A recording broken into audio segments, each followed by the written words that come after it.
कहते हैं, है ना। यहां तक हम लोगों का काम हो गया था। पता केचुआ किस अंग से चलता है? किससे चलता है? सूक्ष्म। और मछली के ऊपर जो परत होता है क्या कहते हैं उसको? सल कहते हैं। क्लियर है? अरे थोड़ा थोड़ा घिसको ना, उसको बैठने दो, थोड़ा थोड़ा घिसको। कितना दुष्ट है यार। थोड़ा किधर ना मार के तोड़ देंगे हम। लड़की बेचारी बैठी हुई मर जाएगी वो। और किसको नहीं?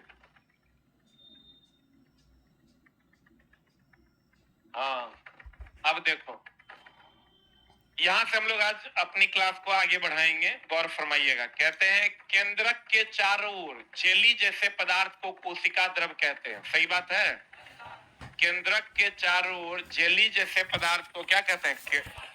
कोशिका द्रव्य कहते हैं। ये सब तो चला चला पता होगा कि कोशिका भित्ति पौधों में पाया जाता है कि नहीं पाया जाता? पाया जाता है। और जंतुओं में नहीं पाया जाता, ये पता है ना। केंद्रक कहाँ नहीं पाया जाता है? केंद्रक नहीं पाया जाता है। कहाँ नहीं पाया जाता है? आरबीसी में। कहाँ और कहाँ? नील हरित शैवाल में। और कहाँ? बोलेंगे प्रोकैरियोटिक कोशिका में भी। किसमें चला? प्रोकैरियोटिक कोशिका में। प्रोकैरियोटिक। प्रोकैरियोटिक यूकैरियोटिक जानते हो ना? प्रोकैरियोटिक मतलब विकसित की अविकसित। प्रोकैरियोटिक कोशिका में किसमें चला? प्रोकैरियोटिक कोशिका में केंद्रक नहीं पाया जाता। आरबीसी में केंद्रक नहीं पाया जाता। नील हरित शैवाल में भी केंद्रक नहीं पाया जाता है। उसको बड़ा कर दो, कर दो, उधर घुमा दो।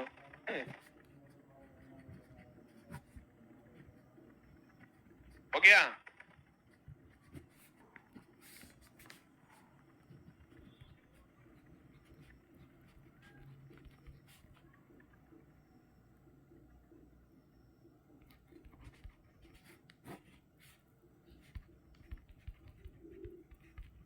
अरे हुआ। अगले पॉइंट की ओर चलते हैं। कहता है जल एवं खनिज वाहिकाओं द्वारा पत्ती तक पहुंचता है। पिछला कभी कभी वाहिका दे देता है, कभी कभी वाहनिका दे देता है। और ये दोनों ऑप्शन तुमको मिलेगा, दोनों में कंफ्यूज कर जाओगे। ये एनसीईआरटी का डायरेक्ट वन लाइनर है। कहता है जल एवं खनिज। ये तो तुम सब जानता है कि जल जाइलम के द्वारा जाता है।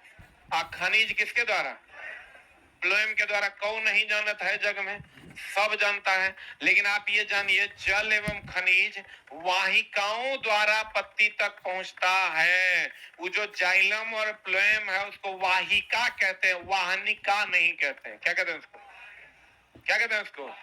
जैसे पौधों में वाष्पोत्सर्जन होता है, वाष्पीकरण नहीं होता है। क्लियर है? वैसे जल एवं खनिज वाहिकाओं द्वारा, किसके द्वारा? वाहिकाओं द्वारा पत्ती तक पहुंचता है। जल एवं खनिज वाहिकाओं के द्वारा कहां तक पहुंचता है? वाहिका की वाहनिका? वाहिका ना, वाहिका किसके द्वारा? जल एवं खनिज वाहिकाओं द्वारा पत्तियों तक पहुंचता है। अब देखो पत्तियों में पाया जाने वाला पदार्थ कौन? क्लोरोफिल या मैग्नीशियम में से कोई एक देगा। या तो क्लोरोफिल देगा ऑप्शन में, या तो क्या देगा? मैग्नीशियम। कहता पौधों में नाइट्रोजन नाइट्रेट के रूप में जीवाणु की मदद से उपयोग किया जाता है। क्वेश्चन पूछता है कि पौधों में जो नाइट्रोजन हम लोग उपयोग करते हैं किस रूप में उपयोग करते हैं? Nitrogen dioxide, nitrite. जब ऑप्शन देगा ना, चला अभी तो बड़ा आसान लगता है। ऑप्शन में तुमको दे देगा नाइट्राइट, नाइट्राइट, और दूसरा ऑप्शन देगा नाइट्रेट। एक ऑप्शन देगा नाइट्राइट, एक ऑप्शन देगा नाइट्रेट। तो यहां तुम कंफ्यूज कर जाओगे। तो याद रखना नाइट्रोजन किसमें बदलता है? नाइट्रेट में। नाइट्रोजन किसमें बदलता है? पौधों में नाइट्रोजन नाइट्रेट में बदलता है। किसमें बदलता है? अब वाष्पीकरण होता है कि वाष्पोत्सर्जन? वाष्पोत्सर्जन। वाहिका की वाहिनिका? बोलन दे। ये सब चला, जितना डाउट फाउट है ना, कचरा फचरा, वो सब साफ हो जाएगा। जब क्वेश्चन आता है तो ये देगा क्वेश्चन, बताइए पौधों में नाइट्रोजन किस रूप में उपयोग किया जाता है? तो पौधों में नाइट्रोजन नाइट्रेट के रूप में उपयोग करते हैं। किसके रूप में? नाइट्रेट के रूप में जीवाणु की मदद से उपयोग करते हैं। किसकी मदद से? किसकी मदद से? अब यहाँ देखो, अब नाइट्रोजन का स्थिरीकरण कहते हैं इसको। क्या कहते हैं इसको?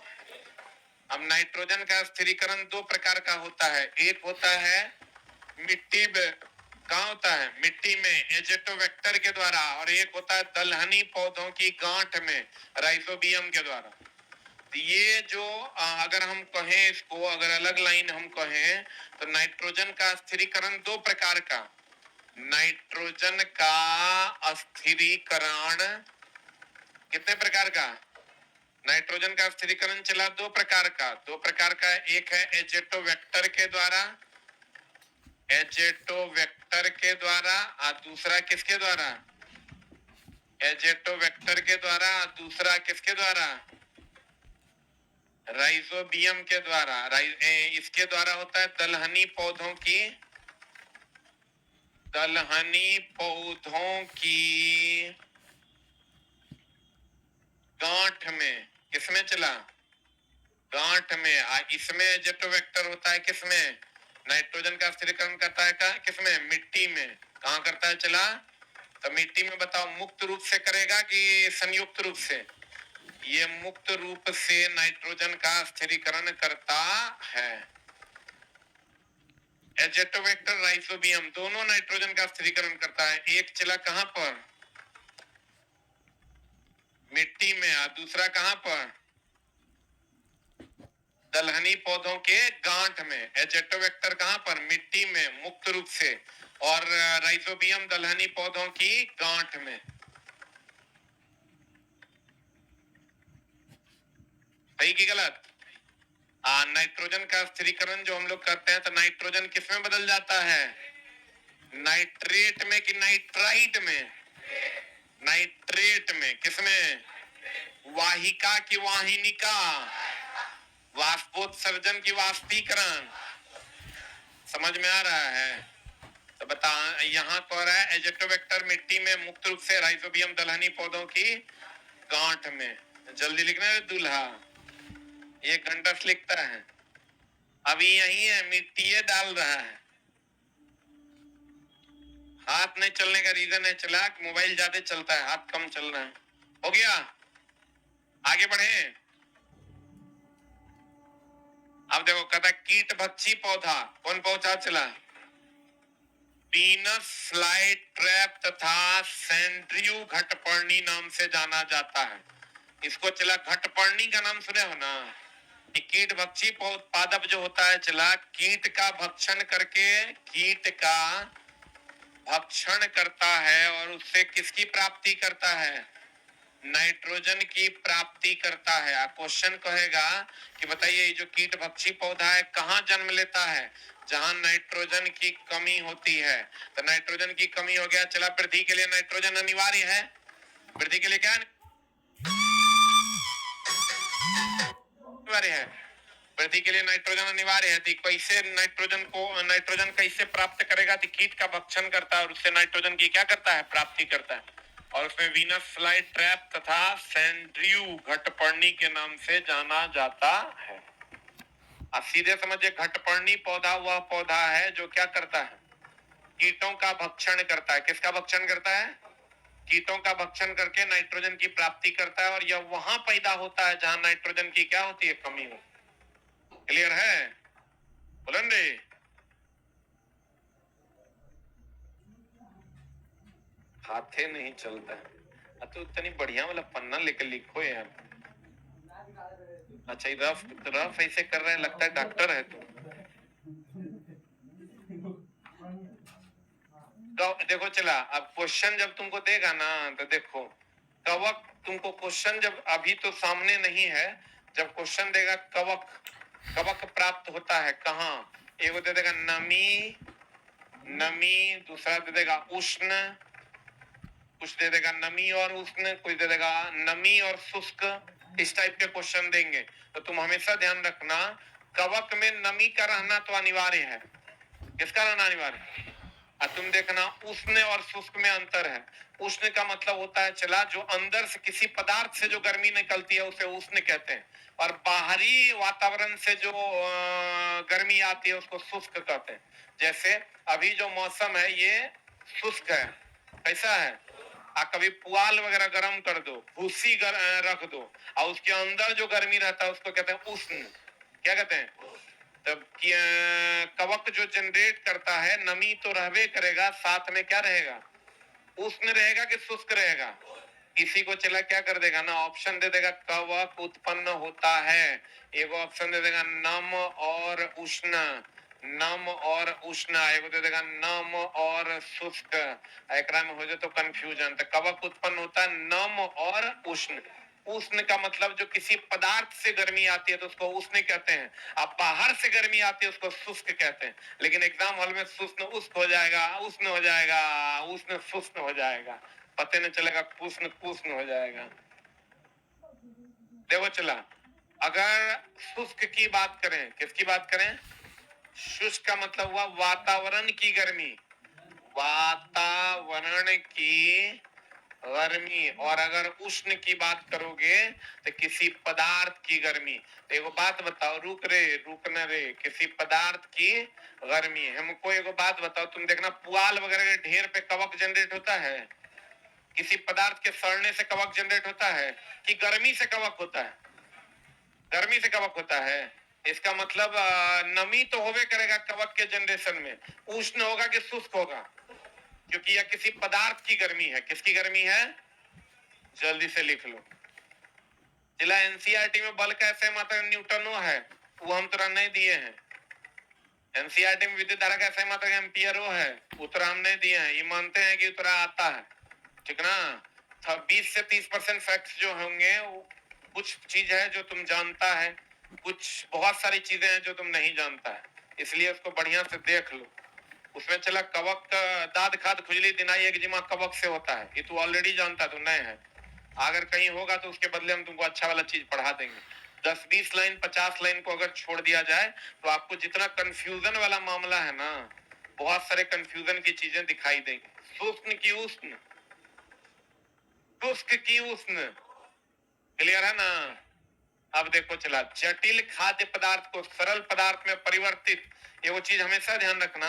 कभी कभी देता परिवर्तित करना और कभी कभी देता टूटना। जैसे जटिल खाद्य पदार्थ, जैसे तुम मटन रेड मीट खाते हो, वो जटिल खाद्य पदार्थ है। कौन खाद्य पदार्थ है? उसको जो जटिल खाद्य पदार्थ है उसको सरल पदार्थ में परिवर्तित करना या टूटना, दोनों बातें हैं। परिवर्तित करना भी और क्या करना भी, टूटना भी। विखंडन या प्रक्रम क्या कहलाता है? पाचन कहलाता। बोलो हाँ। जटिल पदार्थ का हम जो भोजन करते हैं उसको सरल पदार्थ में परिवर्तित करना या टूटना क्या कहलाता है? पाचन कहलाता है। और पित्त का वसा का पाइसीकरण कौन करता है? पित्त। तो पाइसीकरण करना मतलब वहां परिवर्तित करना नहीं है, वहां टूटना है। तो क्वेश्चन था वसा का पाइसीकरण अर्थात परिवर्तन की टूटना। वसा का पाइसीकरण मतलब टूटना, और पचना मतलब परिवर्तन भी और टूटना भी। मजाक मजाक में चला गलती हो जाता है, वाष्पोत्सर्जन और वाष्पीकरण। अभी तुमको संघनन हम लोग पढ़ते हैं, वाष्प को द्रव में बदलना। एक ऑप्शन देगा गैस को द्रव में बदलना, दोनों सही है, लेकिन अगर दोनों में से कोई एक चुनना होगा तो वाष्प को द्रव में बदलना। बोलन रे, हम चला वो एरिया को हिट नहीं करेंगे, अगर वैसा कोई लाइन होगा तो आगे बढ़ जाएंगे, लेकिन तुमको हर वो लाइन बता देंगे जहां तू फंस जाएगा। और ये टोटल का टोटल जब एनसीईआरटी तुम पढ़ोगे ना तो लाइन से मिलेगा। एक चीज हमेशा ध्यान रखना, परिवर्तन, परिवर्तन और टूटना। टूटना ही क्या कहलाता है? पाचन। लेकिन अगर टूटना कह दे खाली, पाइसीकरण मतलब क्या? पाइसीकरण मतलब पाइसीकरण, पाइसीकरण बोले तो क्या होना, टूटना। अब पाइसीकरण किसके द्वारा होता है, पित्त के द्वारा। अब पित्त जमा कहाँ होता है, पित्ताशय में, और निकलता कहाँ, यकृत से। पित्त की अगर हम बात करें तो जमा होता है पित्ताशय में, निकलता है कहां से, यकृत से।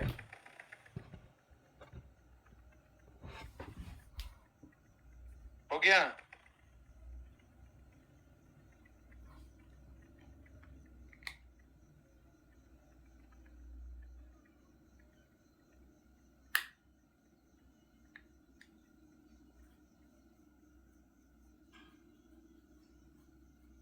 हो गया। बढ़े। पित्त जमा कहां होता है, पित्ताशय में, और निकलता कहां से है, यकृत से। बढ़े। कितना स्लो हाथ चलता है, हैंड राइटिंग का तो तुम लोग मम्मी डैडी के ले। हो गया। And the next one is Madhu. अब देखो चला, एक होता है हमिंग बर्ड, का नाम सुना है ना। हम लोग क्या कहते हैं कि मधुमक्खी जो है वो मकरंद से अपना भोजन प्राप्त करता है। मकरंद कहाँ होता है, फूल में। कहाँ होता है, फूल में मकरंद पाया जाता है, उससे मधुमक्खी अपना भोजन प्राप्त करता है। लेकिन तुम नया डेटा सुनो, हमिंग बर्ड जो होता है, जिसको तुम गुंजन पक्षी के नाम से जानते हो, वो भी मकरंद से ही भोजन प्राप्त करता है। अर्थात मधुमक्खी और हमिंग बर्ड यानी गुंजन पक्षी जो कहां से भोजन प्राप्त करता है, कहां से प्राप्त करता है, मकरंद से अपना भोजन प्राप्त करता है। मकरंद कहां मिलता है, कहां मिलता है, फूल में। हम लोग अभी तक क्या जानते थे कि मधुमक्खी किससे भोजन प्राप्त करता है, मकरंद से, एनसीईआरटी में। लेकिन अब आप जानिए कि मधुमक्खी जो है हमिंग बर्ड से, हमिंग बर्ड भी जो है वो मकरंद से ही अपना भोजन प्राप्त करता है, जिसको हम लोग कुंजन पक्षी के नाम से जानते हैं। तो ये डेटा आप अपने में ऐड कर लीजिए कि मधुमक्खी एवं गुंजन पक्षी, कौन पक्षी, कुंजन पक्षी जो है हमिंग बर्ड, पौधे के मकरंद से भोजन की प्राप्ति करता है। पौधे के क्या से, मकरंद से भोजन की प्राप्ति करता है। अगर मधुमक्खी अपना शहद भी किससे प्राप्त करता है, मकरंद से। भोजन प्राप्त करता है मकरंद से, लेकिन शहद भी कहां से प्राप्त करता है, मकरंद से। ये मकरंद कहां पाया जाता है, कहां रे, फूलों। कभी कभी क्वेश्चन पूछता है कि फूलों में गंध होता है किसके लिए, कीड़ों को आकर्षित करने के लिए। एनसीईआरटी का क्वेश्चन है।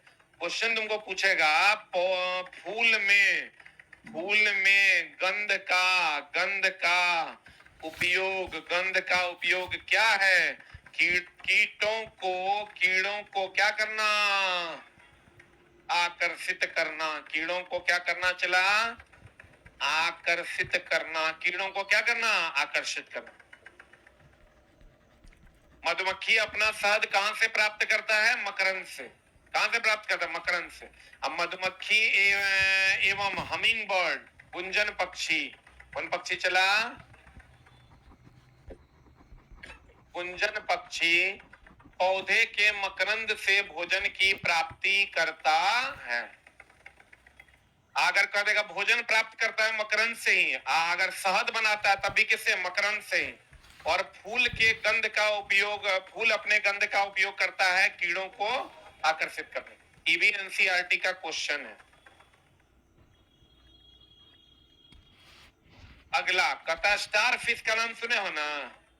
ये स्टार फिश है। स्टार फिश एक ऐसा जीव है जो अपना भोजन अपने आमाशय से बाहर निकाल कर ग्रहण कर। दो बात पूछेगा एक में।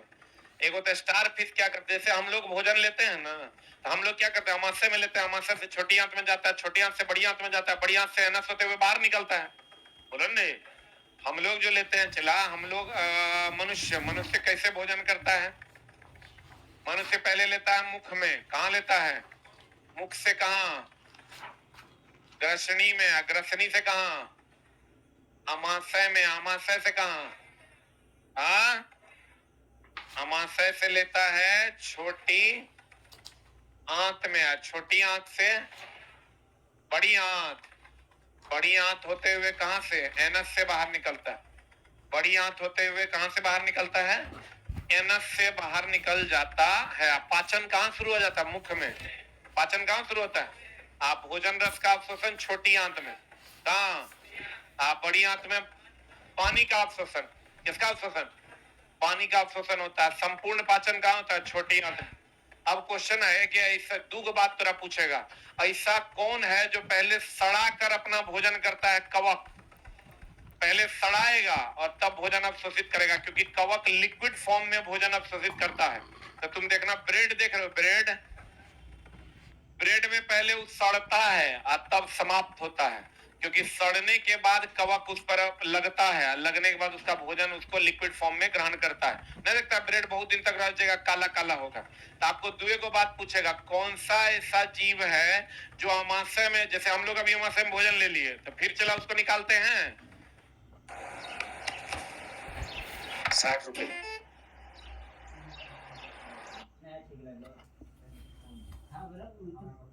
तो इसमें हम एक लाइन और लिख सकते हैं कि कवक जो है भोजन सड़ाता है। भोजन क्या करता है, सड़ाता है और तब ग्रहण करता है, और तब ग्रहण करता, तब क्या करता है, ग्रहण करता है।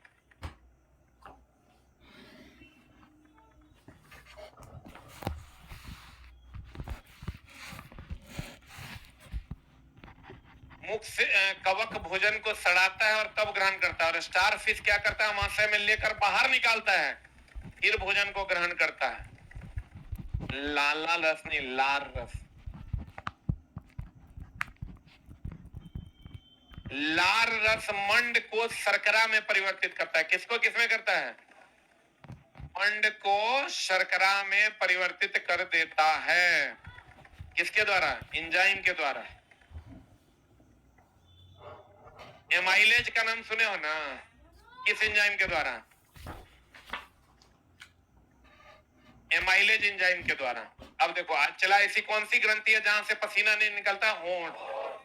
तथा अमाशय की आंतरिक परत, देखो चला, ये अमाशय जो है, इसका जो आंतरिक परत होता है, ये श्लेष्मा झिल्ली से बना होता है। किससे बना होता है, जो इसकी सुरक्षा करता है, जो इसकी क्या करता है, कहता है अमाशय की आंतरिक परत की सुरक्षा किस झिल्ली के द्वारा होती है, श्लेष्मा झिल्ली के द्वारा होती है। अमाशय के आंतरिक परत की सुरक्षा किस झिल्ली के द्वारा होती है। चला, क्वेश्चन कभी कभी पूछता है, अग्नाशय किस रंग का होता है, हल्का पीले रंग का, किस रंग का, कहता अग्नाशय हल्के पीले रंग की एक ग्रंथि है जो अमाशय के ठीक नीचे स्थित होता। अग्नाशय का इंग्लिश क्या होता है, ये देखो यहाँ, ई आपका अमाशय हो गया। अरे जिसको स्टोमक कहते हैं, स्टोमक के नीचे देखिए ये पेनक्रियास है, ये किस रंग का है, किस रंग का है, क्वेश्चन पूछता, नीला, पीला रे, चोटा देखियो नहीं रहा है रे। देखो, ई सब का रंग तुमको नहीं पूछेगा, लेकिन अमाशय पेनक्रियास का रंग जो है अग्न्याशय का रंग, अग्न्याशय के बीटा सेल से इंसुलिन हार्मोन निकलता है। तुमको क्वेश्चन पूछेगा, देखो ये अमाशय के ठीक नीचे होता है, छोटी आंत बड़ी आंत के ऊपर होता है, बोले वे नहीं करें। हमारा जो चिला, अगर हम भोजन की बात करें तो आप गौर से देखो, यहाँ पर ये हम लोग जो भोजन करते हैं वो कहाँ जाता है, स्टोमक में। स्टोमक से जाता है कहाँ, छोटी आंत में। छोटी आंत से कहाँ जाता है, बड़ी आंत में। अब बड़ी आंत से अनस होते हुए बाहर निकलता है। ये अमाशय के नीचे और छोटी बड़ी आंत के ऊपर, यही बीच में पीले रंग का जो होता है उसी को हम पेनक्रियाज या क्या कहते हैं, अग्नाशय। आपको क्वेश्चन पूछेगा अग्नाशय का रंग कैसा होता है, पीला। और ये तो सबको पता है, अग्नाशय के बीटा सेल से इंसुलिन का स्रवण होता, अग्नाशय के बीटा सेल से इंसुलिन का स्रवण होता है। बताओ, ये अमाशय के ठीक नीचे है, स्टोमक बोले तो अमाशय, अमाशय के ठीक नीचे पाया जाता। अब बताओ, कभी कभी प्रोस्टेट ग्लैंड के बारे में पूछता है, प्रोस्टेट ग्लैंड का नाम सुना है, कहाँ पाया जाता है, कहाँ पाया जाता है, प्रोस्टेट ग्लैंड मेल में पाया जाता है और टेस्टिस के ऊपर पाया जाता है, बोलन रे। अब प्रोस्टेट ग्लैंड का काम है स्पर्म को क्या करना, सफेद करना, क्या करना, सफेद करना। कहता है प्रथम बार ब्यूमॉन्ड ने देखा कि अमाशय भोजन का क्या कर रहा है, मंथन कर रहा था। प्रथम बार किसने देखा था? ब्यूमॉन्ड। ये सब क्वेश्चन जब चला आएगा ना तो लड़का कहेगा आउट ऑफ सिलेबस पूछा। आउट ऑफ सिलेबस नहीं, एनसीईआरटी का लाइन है, एनसीईआरटी का चला डायरेक्ट लाइन है कि प्रथम बार ब्यूमॉन्ड ने देखा कि अमाशय भोजन का क्या कर रहा है, मंथन कर। ये पिछले बार एलडीसी में पूछा, ये किसी किताब में मिला नहीं, हमको लगता है लुसेंट में नहीं है। ये क्वेश्चन चला पूछ दिया था कि प्रथम बार ब्यूमॉन्ड ने देखा कि अमाशय भोजन का क्या कर रहा है, मंथन कर। किसने देखा था? अमाशय भोजन का क्या कर रहा है, मंथन। ये तो सब जानता है। चला यहाँ जो हम देते हैं, अमाशय में कौन एसिड पाया जाता है? अमाशय में पाया जाता है HCl। ये हमेशा ध्यान रखिएगा। चला HCl का काम है भोजन को तोड़ देना। क्या करना? तो तोड़ेंगे तो यहाँ मंथन होगा ना, तब ना छोटी आंत में जाएगा। हम जैसे रसगुल्ला खाते हो, रसगुल्ले चल जाए सीधे छोटी आंत में फंस जाएगा। अरे कभी बकरी का छोटी आंत देखे हो? वो पतला पतला पाइप टाइप का नहीं रहता है रे। आओ समझो कि डायरेक्ट इसीलिए बड़ा बनाया जाता है कि रसगुल्ला, मटन, चिकन सब यहाँ आएगा। और यहाँ जो हाइड्रोक्लोरिक एसिड है वो इसको क्या कर देगा, मथेगा। क्या करेगा? मथेगा मतलब तोड़ेगा, अर्थात परिवर्तित करेगा।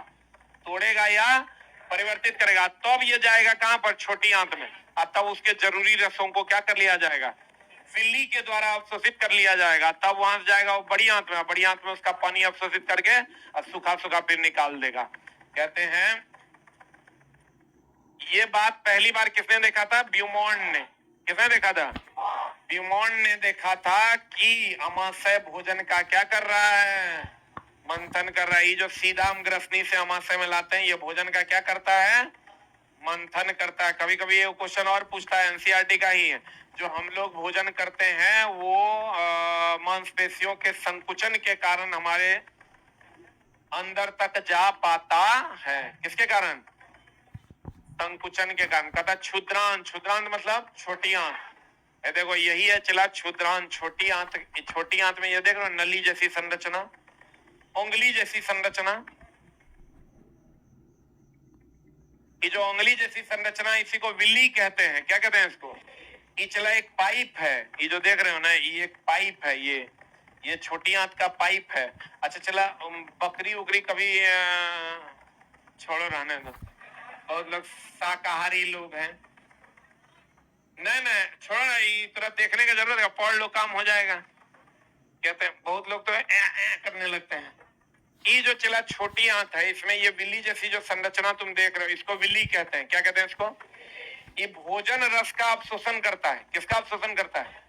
और ये छोटी आंत में पाया जाता है। इस बार का सबसे हाईलाइटेड क्वेश्चन था विल्ली। इस बार रेलवे का सबसे हाईलाइटेड क्वेश्चन क्या था? विल्ली। विल्ली और एल्वियोली दो महाभिव्याई था। कहते हैं क्षुद्रांत यानी छोटी आंत की आंतरिक भित्ति में उंगली के समान संरचना होती है। क्या होती है ये? जिससे पचित भोजन का अवशोषण होता है। पचित भोजन का, पचित हो जाता है, टूट तो जाता है अमाशय में ही, पचित भोजन का अवशोषण होता है। इसे दीर्घरोम, रसांकुर अथवा विल्ली भी कहते हैं। अब चला थोड़ा ऑप्शन में, विल्ली इंग्लिश वर्ड है, दीर्घरोम भी इसको कहते हैं, और इसको क्या कहते हैं, रसांकुर भी कहते हैं। तो चला हम लोग पढ़ते हैं विल्ली। अब ये जानिए आप किसको क्या कहते हैं, रसांकुर, या इसको हम लोग दीर्घरोम भी कहते हैं। इसी का इंग्लिश वर्ड है विल्ली। इंग्लिश वर्ड क्या है? विल्ली। तो कहते हैं उंगली जैसी जो संरचना है उसको दीर्घरोम कहते हैं, या उसको रसांकुर कहते हैं, या उसको क्या कहते हैं, विल्ली कहते हैं। दीर्घरोम, रसांकुर, विल्ली। दीर्घरोम, रसांकुर, विल्ली। दीर्घरोम, रसांकुर, विल्ली। दीर्घरोम, रसांकुर, विल्ली। दीर्घरोम, रसांकुर, विल्ली। इसका काम क्या है? भोजन रस को अवशोषित करना। इसका काम क्या है? चला भोजन रस को अवशोषित करना। क्लियर है? अवशोषित पदार्थ का स्थानांतरण किसके द्वारा होता है? रुधिर वाहिकाओं द्वारा। जो विल्ली अवशोषित करता है उसका स्थानांतरण किसके द्वारा होता है? रुधिर वाहिकाओं के, वाहिकाओं के द्वारा, वाहनिकाओं के द्वारा, वाहिकाओं के द्वारा। अवशोषित पदार्थ को जटिल पदार्थ में चेंज होना क्या कहलाता है? स्वांगीकरण कहलाता है। क्या कहलाता है? चला अवशोषित पदार्थ को जटिल पदार्थ में बदलना स्वांगीकरण कहलाता है। शाकाहारी के अमाशय में रुमेन होता है। क्या होता है चला? जो 4 चैम्बर में बटा होता है और यह भोजन का प्राथमिक संग्राहक होता है। जैसे चला हमने कहा छोटी आंत में क्या होता है? विली, जो भोजन रस का क्या करता है? अवशोषण। वैसे ही शाकाहारी के अमाशय में किसमें क्या पाया जाता है? रुमेन, जो कितने 4 चैम्बर में बटा होता है? जो 4 चैम्बर में बटा होता है, यही है चला रुमेन। जो 4 चैम्बर में बता होता है, जो प्राथमिक संग्रह करता है। अच्छा चला एक बात बताओ, तुमको ये भी क्वेश्चन पूछेगा कि भोजन का प्राथमिक संग्रह कौन करता है? अमाशय। भोजन का प्राथमिक संग्रह कौन करता है? अमाशय। लेकिन अगर कह देगा कि शाकाहारी के अमाशय में अगर अमाशय नहीं रहेगा तो अमाशय का ही भाग है रुमेन। अमाशय का ही भाग क्या है? रुमेन। तो हम कहेंगे कि भोजन का प्राथमिक संग्रह कौन करता है? रुमेन। अंतिम उत्सर्जक कौन करता है? बड़ी आंत। कौन? समझ में आ रहा है? लिख लो, भोजन का प्राथमिक संग्रह, प्राथमिक संग्रह अमाशय, या ब्रैकेट में लिख लो क्या? रुमेन करता है।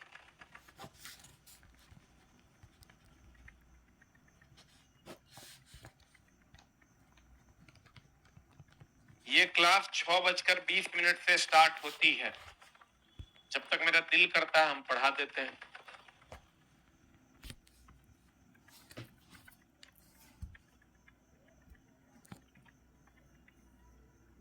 हो गया? बताओ चला, खाना जो हम लोग खाते हैं तो ग्रसनी के बाद कहाँ जाता है? अमाशय में। कहाँ जाता है? अमाशय में जाता है। तो अमाशय में ही एक भाग कौन है? रुमेन। देखो तो विली हो गया, विली हुआ, विली हो गया, एल्वियोली हो गया, रुमेन हो गया। विली होता है छोटी आंत में, एल्वियोली होता है फेफड़ा में, और रुमेन होता है अमाशय में। रुमेन कहाँ होता है? अमाशय। अमीबा जलाशय में पाया जाने वाला, बताओ एक कोशिकीय जीव है कि 2 कोशिकीय? अब बताओ तो अमीबा यूकैरियोटिक है कि प्रोकैरियोटिक? अमीबा यूकैरियोटिक है। अमीबा क्या है? यूकैरियोटिक मतलब विकसित की अविकसित? विकसित। अमीबा जो है ये यूकैरियोटिक है। क्या है चला? यूकैरियोटिक है। अमीबा क्या है? यूकैरियोटिक है। चला अभी तुम्हारा 6-7 चल रहा है तो थोड़ा सा लेवल तुमको कम मिलेगा। वैसे कम क्या मिलेगा? सब उल्टे पुल्टा लाइन। और आगे जब जैसे जैसे तुम बढ़ोगे तुमको लेवल थोड़ा सा टफ मिलेगा। पढ़ें? अब वो अमीबा के चलने वाले पदार्थ कृत्रिम पांव कहलाते हैं। कौन पांव कहलाते हैं? और अमीबा अपना भोजन खाद्य धानी के द्वारा अंतर ग्रहण करता। किसके द्वारा? कार्बोहाइड्रेट का पाचन कहां से होता है? क्लियर है ना? ये सबको लाइन चला डायरेक्ट एनसीईआरटी में आपको पता होगा। कार्बोहाइड्रेट का पाचन सीधा कहां शुरू होता है? मुख से। कहां से? आप मुख में कौन सा एंजाइम पाया जाता है? टाइलिन और एमाइलेज। लिख लो, मुख में जो एंजाइम है वो है टाइलिन और कौन चला है? एमाइलेज। मुख में जो एंजाइम है वो है टाइलिन और कौन? एमाइलेज। मुख में पाया जाने वाला एंजाइम है टाइलिन और क्या? एमाइलेज। अरे दुष्चोटा है। जिन लोगों का टेक्नीशियन का बैच है उसको 2 दिन के लिए एक्सटेंड कर दिया गया है। सोमवार से स्टार्ट होगा। क्लासरूम की दिक्कत है, क्लासरूम खाली नहीं है।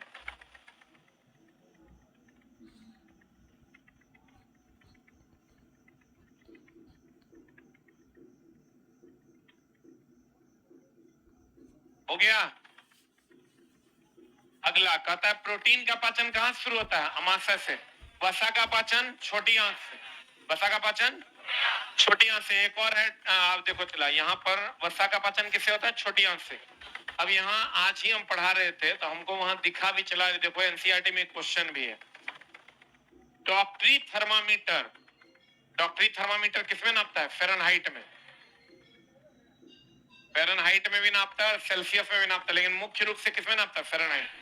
तो तुम ही देखो डॉक्टरी थर्मामीटर में क्वेश्चन क्या क्या पूछता है कि सबसे पहली बात तो ये ज्वर मापी है। क्या है ये? ज्वर मापी है। क्या मापी है चला? ज्वरमापी है। दूसरा, इस पे लाल निशान जो होता है, वो निशान, लाल निशान होता है 37 डिग्री सी या 98.6 डिग्री फ़ारेनहाइट। बोले हाँ। इसका अब चला, इतना तो तुम जानता होगा। लाल निशान का होता है रेंज, पूछता है क्या पूछता है चला, रेंज यानी परास। परास मतलब प्राथमिक और अंतिम। तो तुम गौर से देखो कि 35 डिग्री सी से लेके 42 डिग्री सी और 94 डिग्री फ़ारेनहाइट से लेके 108 डिग्री तक किसी किताब में नहीं, इवन मेरे किताब में भी नहीं। लेकिन हम अब तो ये 7 सालाइन अपने किताब में ऐड करने वाले हैं। अब मेरे किताब में ये आ जाएगा। अगर तुमको डिग्री सी में देखो, ये तो पता है ना मनुष्य के शरीर का सामान्य ताप कितना डिग्री सी है, 37 डिग्री। कितना डिग्री सी है, या 98.6 डिग्री फ़ारेनहाइट। लेकिन इसका मिनिमम रेंज कहां से स्टार्ट होता है, 35 से, अब मैक्सिमम 42 डिग्री सी। अब फ़ारेनहाइट में कहोगे 94 से लेकर 108। परास इन डिग्री सी अगर कहोगे तो 35 डिग्री सी से लेकर कहां तक, 42 डिग्री सी। और अगर फ़ारेनहाइट में कहोगे तो ये हो जाएगा 94 डिग्री फ़ारेनहाइट, 108 डिग्री फ़ारेनहाइट। ठीक है, आज भी हम पढ़ाए हैं, हमको लगता है 11 से 12 या कोनो बैच में। 35 से 42 है, 94 से 108। अब चला, जब ये क्वेश्चन पूछ देगा तो फिर ही चल जाएगा out of syllabus.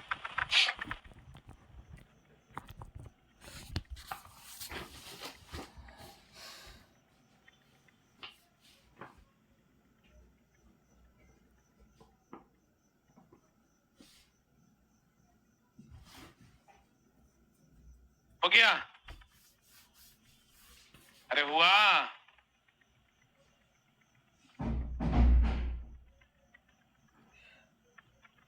BPSC teacher के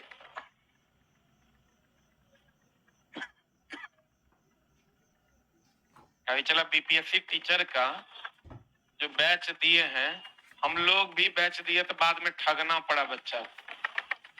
ठगना क्या पड़ा, बैच लिए टीआरई 1 टीआरई 2 में हम बैच नहीं दिए। 2 में तो साफे नहीं दिए, 1 में एगो बैच दिए। 3 में सोचे कि अगस्त तक है टाइम, कैलेंडरों दे दिया है, सोचे पढ़ा देंगे। हम अपने से सोचे पढ़ाएंगे साइंस। मार्च में फरवरी में शुरू किए, सोचे अब अगस्त तक है, बढ़िया से पढ़ाएंगे। 10 क्लास खालीओग्राम, Newton law of motion of friction पढ़ाए। लीवर पढ़ाए 5 क्लास, जो लीवर 20 मिनट का है। पढ़ाने लगे तो 15 क्लास जब ले लिए तो कहता है 15 दिन बाद परीक्षा है। सरकार बदल गई, 15 दिन बाद परीक्षा का अनाउंस हो गया। आप बताओ, जरा 2 चैप्टर हम पढ़ाए 15 क्लास में, बीपीएससी चला टीचर का एग्जाम में मोर देन 1 ऑप्शन, एक से अधिक, इनमें से कोई नहीं वाला ऑप्शन रहता, बड़ा गड़बड़ चीज है। अब बच्चा कहता है 20 दिन में एक खत्म कीजिए। कथी कथी, फिजिक्स, केमिस्ट्री या बायो। अब बताओ कैसे खत्म किया जाए। हमको लगता है छुएंगे सब पन्ना तो हमारा 4-5 घंटा लगे, और कहता है 12-14 घंटा में खत्म कर। तो सब खत्मों किया हम, लेकिन हमरा ऐसा लग रहा है चला कि मेरे पढ़ाने से, हम तो पढ़ा दिए, हानि मुनि हमने जानी, खाली हाईलाइट करवा दिए, बच्चा वो में खुश है। लेकिन ये तैयारी का तरीका नहीं है। अगर इसी में बच्चों को टाइम मिल जाता 3-4-5 महीना का, तो बच्चे अच्छे से तैयारी करते, तब वो टीचर बनते थे, वो अलग मामला था। अभी बताओ वो टीचर बनेगा की पढ़ाएगा। एगो इंग्लिश वाले गुरुजी गए, अब छोड़ो ये क्या बात बोलना, हाईलाइट करवा तो दिए हम, चला फंसियो जाएगा, वो फंस भी जाएगा, वो मास्टरों बन जाएगा। अब वो जाके एग्जाम हॉल में है, वहां स्कूल में जाकर हाईलाइटे नहीं करवाएगा। जैसे हम ओकरा नहीं पढ़ाए, ईमानदारी से बता रहे नहीं पढ़ाए, लेकिन मेरा चूंकि 10 साल का एक्सपीरियंस है साइंस का, तो हमरा तो पता है कि कहां कहां से बोर्ड क्वेश्चन पूछेगा। 80% क्वेश्चन वहां से आ जाएगा। हम हाईलाइट करवा दिए, ओकरा समझाए ना, डायरेक्ट लिखाए भैया मंदक डिटुओ, मंदक डिटुओ, मंदक डिटुओ, मंदक डिटुओ। अब केने है रिएक्टर, केने है कि मारेगा मंदक डिटुओ। अब वो जब मास्टर बनेगा तो की करेगा, मंदक डिटुओ, मंदक डिटुओ, मंदक डिटुओ। ये चला, ये बहुत बड़ा समस्या है। और हम एकदम, हमको अंदर से पहली बार मेरे जीवन में अगर सबसे ज्यादा हमको अंदर से ग्लानि महसूस हुआ तो TRE 3.0 का बैच देखा। लेकिन उसमें मेरी कोई गलती नहीं है। लेकिन चला, कभी भी रात में उठते हैं तो हमको याद आता है कि हम बच्चा से पैसा लिए और उसको पढ़ाए नहीं। हम अंदर से ग्लानि महसूस, सब बच्चा को बोले, मैं जो भी बच्चा मेरे पास पढ़ा है, तुम फिर से TRE 4.0 के लिए वही फीस में पढ़ लो, उतने फीस में। जबकि फीस भी बहुत ज्यादा नहीं लेते, 3100 लिए। 5100 में तो हम साइंस पढ़ाते हैं अकेले, 3100 में ऑल पेपर दिया, जिसमें चंद्रा सर का GS था, रीजनिंग था, मैथ था। तो कहने का मतलब ये हुआ कि सही टीचर बनाने के लिए आपको 1 साल उस टीचर को ट्रेंड करना होगा। तुम लोग सीख रहा है, चला कितना मेहनत लग रहा है, नहीं लग रहा है? एक आपसे बताओ, सब बच्चा जानता है 37 डिग्री से 37 डिग्री से 37 डिग्री से। अब क्वेश्चन कहेगा तुमको बताओ का रेंज क्या है। 35 से 42 तक, 94 से 108, सही है ना? कहीं कहीं पर 98.6 भी देता है, कहीं कहीं 98.4 भी देता है। इसका ध्यान रखना। तुम कहोगे दोनों दे दिया, तब नहीं देगा, कोई ये को देगा। या तो 98.6 डिग्री फ़ारेनहाइट देगा, ये मनुष्य के शरीर का सामान्य तापमान भी है, और यहीं पर लाल निशान भी लगा हुआ होता। एगो चीज हमेशा ध्यान रखना, जब भी थर्मामीटर से नापना हो तो वर्टिकल स्टेज में नापना, सुला के। लोग बैठलो बैठल लगा लेता है, जबकि थर्मामीटर लगाने का तरीका है, थर्मामीटर खड़े अवस्था में होना चाहिए। तो क्वेश्चन आएगा थर्मामीटर, वही पहेली, पूछो को लगा दी थर्मामीटर। अब कहेगा बताओ थर्मामीटर बैठा के लगाना चाहिए कि सुला के? थर्मामीटर की सही माप के लिए कैसा रखा जाता है? ऊर्ध्वाधर। कैसा रखा जाता है? चला, ऊर्ध्वाधर रहेगा तब न चढ़ेगा, आई ऐसा रहेगा तो चढ़ेगा कैसे? क्योंकि इसका ग्रेविटेशनल फोर्स तो नीचे की तरफ लगेगा, तो चढ़ने नहीं देगा। जब भी थर्मामीटर का उपयोग करें, कैसे? खड़े अवस्था। अब देखो, मेरे किताब में ही जाओगे तो मेरे किताब में हम लिख दिए मनुष्य के शरीर का सामान्य तापमान 37 डिग्री सी है, जिसका फ़ारेनहाइट में 98.6 डिग्री फ़ारेनहाइट है। अब हम अपने किताब में ये ऐड करेंगे, थर्मामीटर की सही माप किस अवस्था में रखी जाएगी? ऊर्ध्वाधर में रखा जाएगा। उसका रेंज क्या होगा? 35 से 42 या 94 से 108। ये ऑलरेडी किताब में है। अब देखो वह प्रक्रम, देखो एक बात तो थोड़ा पता होगा, चला, एक होता है, ये क्वेश्चन बड़ा अटपट तरीके से देता है। जब क्वेश्चन बनाओगे तो पता चलेगा। अणुओं के संगठन के कारण, अणुओं का संगठन का मतलब होता है आणविक गति। वर्ड बदल देगा, मामला गड़बड़ा देगा। एक होता है ऊष्मा संचरण की विधि है, और फरमाइएगा, ऊष्मा संचरण की विधि है कौन कौन? चालन, हम दुए को पर बात करते हैं, एगो चालन पर, एगो संवहन पर। विकिरण तो सब जानता है, सूर्य की ऊष्मा का पृथ्वी तक पहुंचना, बोलवे नहीं करेगा। तो चालन की अगर हम बात करें, किसकी बात करें? चला, चालन, ऊष्मा संचरण की दो विधि है, वो चालन संवहन है, तीसरा भी है विकिरण। चालन हो गया, चला, लोहा का गर्म करना। किसका गर्म करना? लोहा का गर्म करना। एक दूसरे को दूसरा, तीसरे को तीसरा, चौथे को चौथा, पांचवे को पांचवा, छठे को। बोलो हाँ। ऊष्मा संचरण की दूसरी विधि है, जब हम लोग पानी को गर्म करते हैं। किसको गर्म करते हैं? पानी को गर्म करते हैं। तो एक अणु दूसरे अणु को, दूसरा अणु तीसरे अणु को, तीसरा अणु चौथे अणु को गर्म करता है। ये अणु ऊपर जाता है, देखो बढ़िया से। इसमें आणविक गति नहीं होती है। आणविक गति होती है क्या? आणविक गति नहीं होती है। एक दूसरे को गर्म करता है, दूसरा तीसरे को। इसमें ये अणु ऊपर जाता है। इसको कभी कभी हम कहते हैं इसमें आणविक गति होता है, उसके कारण ऊष्मा का संचरण। इसी को कहते हैं आणविक संघटन। इसी में वर्डे बदल देता है। इसको कहते हैं, चला, हम लोग आणविक संघटन के कारण ऊष्मा का संचरण होता है। किसमें? संवहन में। इसको चला अस्थिर से घेर लो। आणविक संघटन के कारण ऊष्मा का संचरण होता है। किस विधि द्वारा? संवहन विधि द्वारा। आणविक संघटन के द्वारा ऊष्मा का संचरण होता है। कौन विधि द्वारा? संवहन विधि द्वारा। आणविक संघटन, संगठन का मतलब यहाँ ट्रांसमिशन है। संगठन का मतलब क्या है? ट्रांसमिशन है। हाँ, हेलो,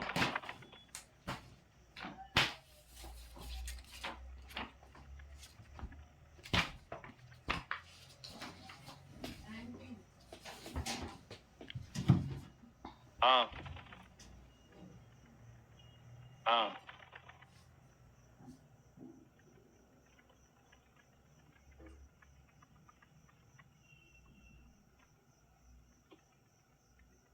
आणविक संगठन, आणविक संगठन मतलब अणुओं का क्या? ट्रांसमिशन। बोलेंगे तो कहता है, चला लिख लिया, लिखा कि नहीं? लिख लिए?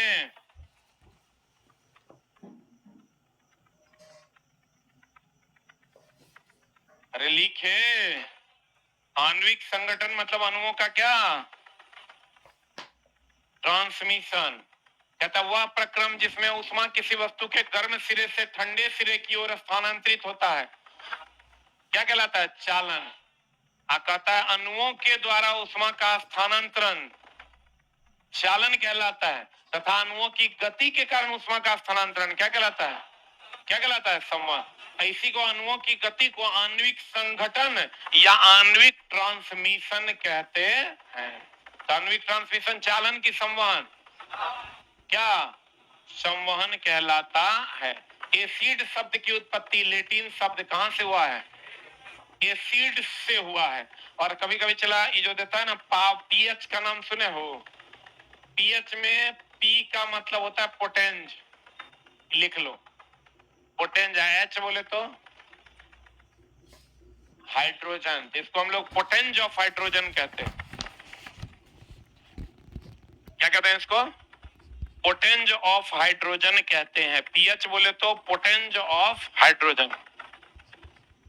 अगर पोटेंज नहीं रहेगा तब सेकंड ऑप्शन मारना, पावर ऑफ हाइड्रोजन। लेकिन पी कहेगा किस लैटिन शब्द से आया है, तो कहेंगे क्या? पोटेंज। एसिड कहां से आया है? एसिड से। एसिड कहां से आया है? कहेगा केमिस्ट्री किस शब्द से आया है? केमी से। केमिस्ट्री जो है किससे आया है?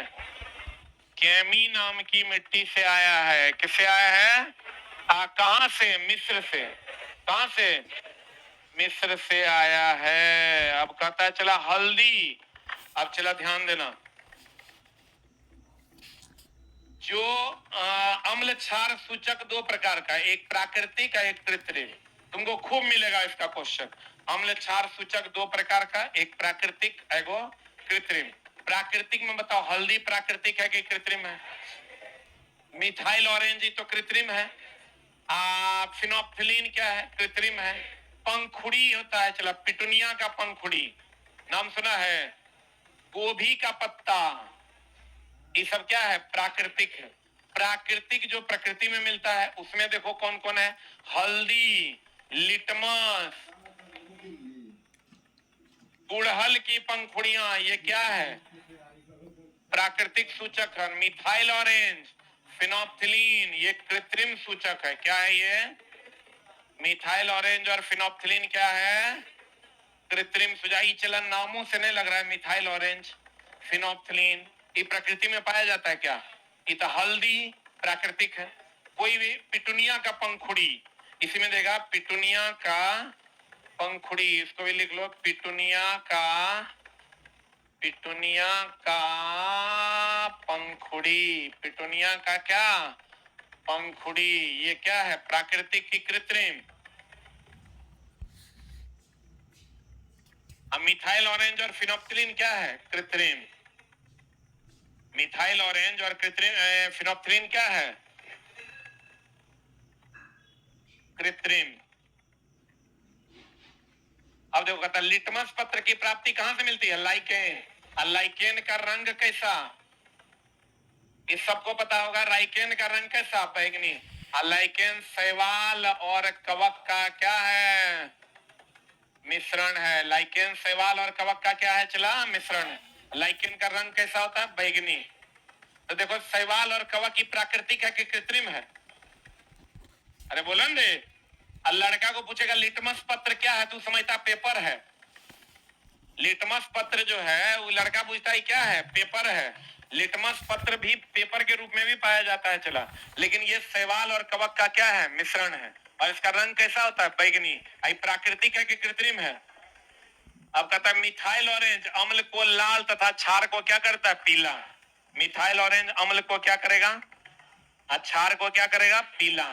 मिथाइल ऑरेंज अम्ल को लाल, क्षार को पीला। ये चला कथन निष्कर्ष में देता है तो मामला गड़बड़ाने नहीं। मिथाइल ऑरेंज अम्ल को लाल और क्षार को पीला कर देता है। फिनोप्थिलीन अम्ल में कोई रंग नहीं देता है, अम्ल के साथ कोई रंग नहीं देगा, तथा क्षार को कैसा कर देगा, गुलाबी। याद रखना फिनोप्थिलीन। चला 80, 81 आप 82 तीनों पॉइंट को याद रखना। 80, 81, 82 दो चार पांच बार बढ़िया से पढ़ लेना। फिनोप्थिलीन अम्ल में कोई रंग नहीं देता तथा क्षार को क्या कर देता है, गुलाबी। फिनोप्थिलीन अम्ल में कोई रंग देता है लेकिन क्षार को क्या करता है, गुलाबी। गुड़हल के पुष्प अम्ल को गहरा गुलाबी, मेजेंटा तथा क्षार को क्या कर देता है, हरा करता। याद रखना पड़ेगा। हल्दी अम्ल को नीला या पीला तथा क्षार को लाल अर्थात लिटमस पत्र के विपरीत रंग देता है। गुलाबी मतलब जो गुलाबी रहता है तो गुलाबी नहीं रहता, वो कैसा हो जाता है, लाल। याद रखना चला अम्ल के साथ कैसा देगा, नीला या पीला। क्षार के साथ कैसा देगा, लाल। ये तो चला क्वेश्चन तुमको पता होगा कि जब अम्ल क्षार से अभिक्रिया करेगा तो क्या बना देगा, लवण। प्लस क्या बना देगा, जल। तो चला ये तो सब जानता है, ये उदासीनीकरण अभिक्रिया है। कौन नहीं जाना था, सब जाना था कि अम्ल क्षार से अभिक्रिया करेगा, लवण और जल बनाएगा। ये भी तुम याद रखो कि अम्ल में कुछ भी मिला दीजिएगा ये उष्मा देगा, अर्थात उष्मा क्षेपी अभिक्रिया है। ध्यान देना, अम्ल में आप कुछ भी मिला दीजिएगा तो क्या है, क्या है ये, अम्ल में क्षार मिलाइएगा लवण और जल देगा। अम्ल, एक मिनट, अम्ल में पानी मिला दो, अम्ल में क्षार मिला दो, कुछ भी मिला दोगे तो ये गर्मी देगा। नहीं तो एसिड चला गर्म देता है कि ठंडा हो जाता है, तो गर्मी देता है ना, तो गर्मी देता है। अभी तक हम लोग क्या पढ़े थे, अम्ल जल से अभिक्रिया करेगा तो उष्मा देगा, बोलन दे। अम्ल जल से अभिक्रिया करेगा उष्मा देगा, तो उष्मा क्षेपी की शोषी, क्षेपी ना। और अम्ल कुछ भी से अभिक्रिया करेगा तो आज से जान लो, अम्ल किसी भी चीज से अभिक्रिया करेगा तो उष्मा देगा, और उष्मा देगा तो उष्मा क्षेपी है। अर्थात उदासीनीकरण अभिक्रिया जो होगा वो क्या है, उष्मा क्षेपी। उदासीनीकरण अभिक्रिया क्या है, उष्मा क्षेपी अभिक्रिया का एक उदाहरण है।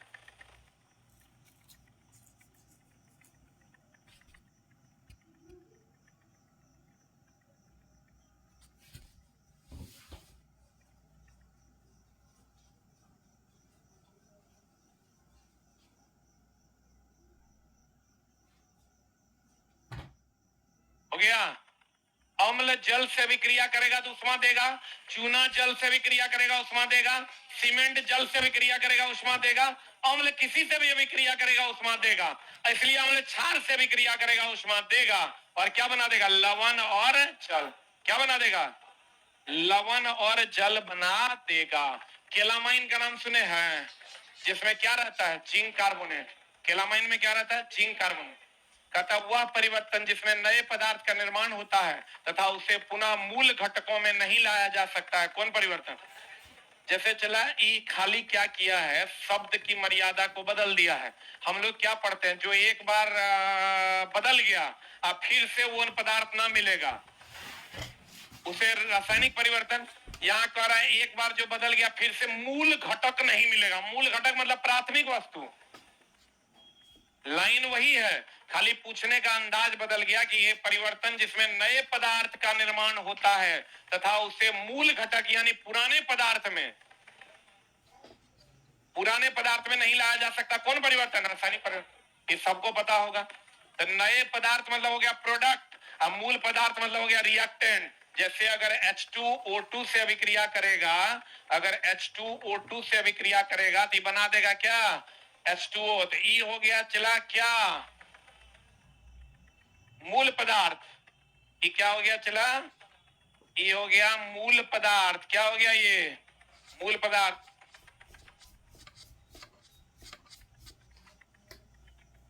क्या है रे? पैसा चाहिए? मारे कान के नीचे की। मूल पदार्थ, और ये क्या है चला? अरे मूल पदार्थ ही क्या है? तथा वह पदार्थ जिसमें निर्माण होता है तथा उसे मूल घटकों में नहीं लाया जा सकता है। मूल पदार्थ ये हो गया तुम्हारा उत्पाद। माने कान भाव उसको। पिछली बार पैसा ये सब वो छोटा सा सुलेशन पीता, जल्दी भागा कि मारे कान नीचे। पिछला बार इसको हम 501 दिन देखे, वहां बैठ के जो है क्या चाट रहा था, बोला सुलेशन ही सब पीता है। ये बताओ कितना छोटा बच्चा है। ये चला कौन पदार्थ है? मूल पदार्थ। आई क्या है? उत्पाद। तो बताओ जल्दी से आंसर। वह परिवर्तन जिसमें नए पदार्थ का निर्माण होता है तथा उसे पुनः मूल घटक में नहीं लाया जा सकता।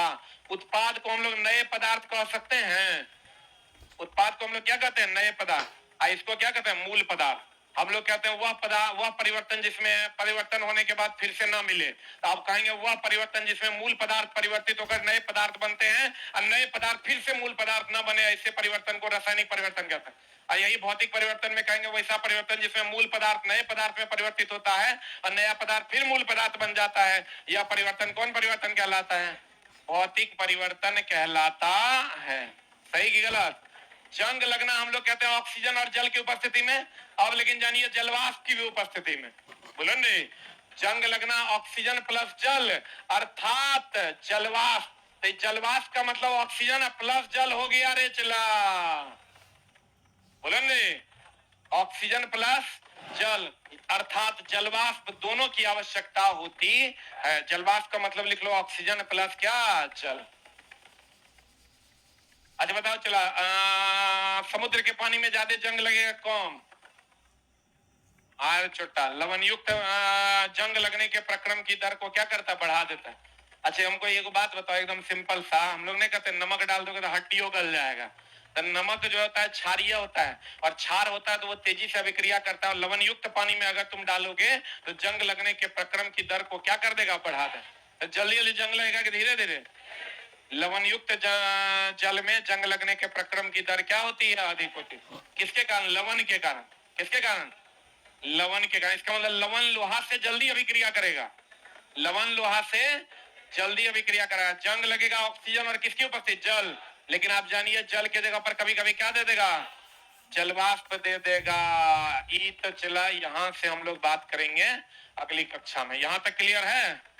बोलो ने, पौधों अपने जगह पे रहेगा। पौधों में जंग लगना, पौधों में वाष्पीकरण की वाष्पोत्सर्जन, पक्का ना? बोलो ने, केचुआ किससे चलता है? हाँ, अब जंग लगेगा ऑक्सीजन जल की जलवाष्प भी रहेगा तो चलेगा। चलेगा। अब पचना परिवर्तन है कि टूटना है? पचना क्या है? परिवर्तन की टूटना? पचना चला परिवर्तन है कि टूटना की? दोनों। पित्त के द्वारा वसा का क्या होता है? पाइसीकरण। अब पाइसीकरण मतलब टूटना। पाइसीकरण मतलब क्लियर है? बोलो नहीं। मिलते हैं हम लोग कल की कक्षा में। थोड़ा थोड़ा स्पीड बढ़ा रहे हैं। Thank you very much.